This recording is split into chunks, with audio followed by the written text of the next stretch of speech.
وہ بچے جو ہمارے چھوٹے بچے ہیں اور ابھی وہ بچے جو انشاءاللہ جن کو یہ جنم دیں گے, جو ہمارے پوٹینشیل پیرنٹس ہیں, وہ بچیاں جو میٹرک ایف اے میں پڑھتی ہیں, ایف ایس سی میں پڑھتی ہیں, جو بچے, ان سب کو یہ بات بتانے کی ضرورت ہے کہ خدا کے لیے جو غلطی ہم نے کی ہے تم نے وہ غلطی نہیں کرنی. اپنے ویلیو سسٹم کو ٹھیک کرنا ہے. میں نے سر ایک سٹڈی کی, ابھی وہ جاری ہے, تقریباً 1800 بچوں سے میں نے پوچھا تم کس جیسا بننا چاہتے ہو, اور یہ 8 سال سے کم عمر کے بچے کے.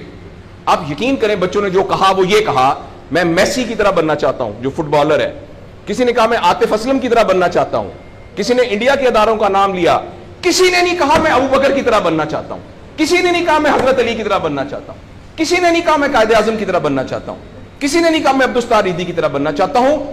ایک بچی نے صرف کہا کہ میں حضرت فاطمہ کی طرح. میں نے اپنے یوٹیوب چینل پہ اس بچی کا انٹرویو لایا, چھوٹی سی بچی نے کہا, میں پارک میں پھر رہی تھی, میں نے کہا بیٹا تم کیا بننا چاہتی ہو, کہتی میں حضرت فاطمہ کی طرح بننا چاہتی ہوں. تو میرے دوستو, ہم نے اپنے بچوں کے رول ماڈل ہی غلط کر دیے ہیں. ہم نے, اس لیے مجھے اور آپ کو بہت سیریسلی اس بات پر غور کرنا ہے. میں آپ سے عرض کروں, ساؤتھ افریقہ میں تتلیاں ختم ہو رہی ہیں, لہٰذا تتلیوں کی نسل کو بچانا بڑا ضروری ہے. اچھا پانڈا ختم ہو رہا ہے, پانڈا کو بچانا بہت ضروری ہے. انسان پانڈا اور تتلیاں نہیں ہیں, انسان ختم نہیں ہو رہا ہے, انسان کا بچانا کوئی اتنا ضروری نہیں ہے, وہ پانڈا نہیں ہے. اس لیے اگر ہم اپنے بچوں کو یہ رول ماڈل نہیں دے سکتے تو مہربانی کر کے بچے نہ پیدا کریں. لیکن اگر ہم نے اپنی اولاد پیدا کرنی ہے تو وہ اولاد وہ پیدا کرنی پڑے گی اور اس کی وہ تربیت کرنی پڑے گی جن کا رول ماڈل وہ ہو جو حضرت عمر تھے, جو حضرت ابو بکر تھے, جو حضرت علی تھے, جو فاطمہ تھی, جو زینب تھی, جو خدیجہ تھی رضوان رضی اللہ عنہا. یہ ہمارے رول ماڈل ہمیں پیدا کرنے پڑیں گے, اور یہ تب ہوگا جب ہمارے اندر سے یہ دو چیزیں ختم ہوں گی.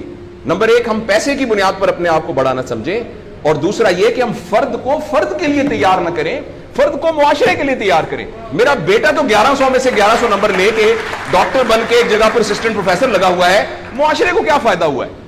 اور ہم میں سے آپ سوچیں کہ اللہ لوگ, عموماً ہم سب لوگ جب اللہ کا شکر ادا کرتے ہیں کہ یا اللہ تیرا شکر ہے, 3 مرلے کے مکان میں رہتے تھے, اب ماشاءاللہ کوٹھی ہے 2 کنال کے اندر, اور سائیکل پہ ابا جی جاتے ہوتے تھے, لیکن الحمدللہ ہمارے پاس اب 2-3 گاڑیاں ہیں, اور چھٹیاں تو سوال ہی پوادے کر جاندے ہوندے سی, کدے کدے گوڑ کھاندے سی, خراستے. اب ہم سارے بھوربن میں جاتے ہیں چھٹیاں گزارنے, کبھی کبھی انگلینڈ بھی جاتے ہیں.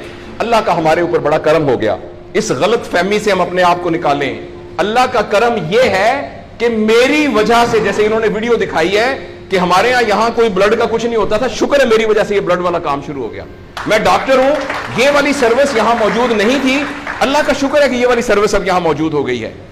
اللہ کا شکر ہے یہ ہو رہا ہے. سروس اورینٹڈ جب تک ہم اپنے بچوں کو نہیں ڈیولپ کریں گے, اس وقت تک میں آپ کو بہت دکھ سے اعلان کرتا ہوں, بڑی ہی تکلیف کے ساتھ, میں بہت آپٹمسٹ آدمی ہوں, میں یونیورسٹیوں میں جاتا ہوں, کالج میں جاتا ہوں, بچوں سے بات کرتا ہوں, اگر ہم نے اگلے فوری طور پر اپنے بچوں کی تربیت پہ توجہ نہ دی, اگلے 10 سال میں ایک ایسی نسل آنے والی ہے جن کو چائلڈہڈ ڈپریشن ہوگی, جن کو سوئسائڈل تھاٹس آئیں گے, جن کی سیکسول ٹریننگ بہت بری ہوگی, اور جن کے اندر ریلیشن شپ پرابلمز ہوں گے. اور یہ ہونے والا ہے, ہماری آنکھوں کے سامنے ہونے والا ہے. اگر آپ کے ہاتھ میں ایک موبائل ہے, آپ ابھی اپنا موبائل کھول کے فیس بک کھولے, جو پہلی 1.5 منٹ کی ویڈیو آئے گی اس میں ایک نیم برہنہ عورت ناچ رہی ہوگی. اگر آپ کے 8 سال کے بچے کو آپ نے موبائل دیا ہوا ہے, میں آپ کو یقین دلاتا ہوں اس نے ننگی عورتوں کو ناچتا ہوا دیکھ لیا ہے, اور وہ سارے ایکٹ جن کو منہ سے بیان کرتے ہوئے ہمیں شرم آتی ہے, وہ آپ کے 8 سال کا بیٹا اور 8 سال کی بیٹی دیکھ چکی ہے. اس سارے میں ایز اے پیرنٹ ہماری بہت رسپانسبلٹی ہے کہ ہم اس میں انٹروین کریں اور ان کو فزیکل ٹائم دیں, اور ٹائم دے کے ہم یہ 2 چیزوں پر مینلی کام کریں. تو انشاءاللہ العزیز ہمیں امید ہے کہ معاشرہ بچ جائے گا.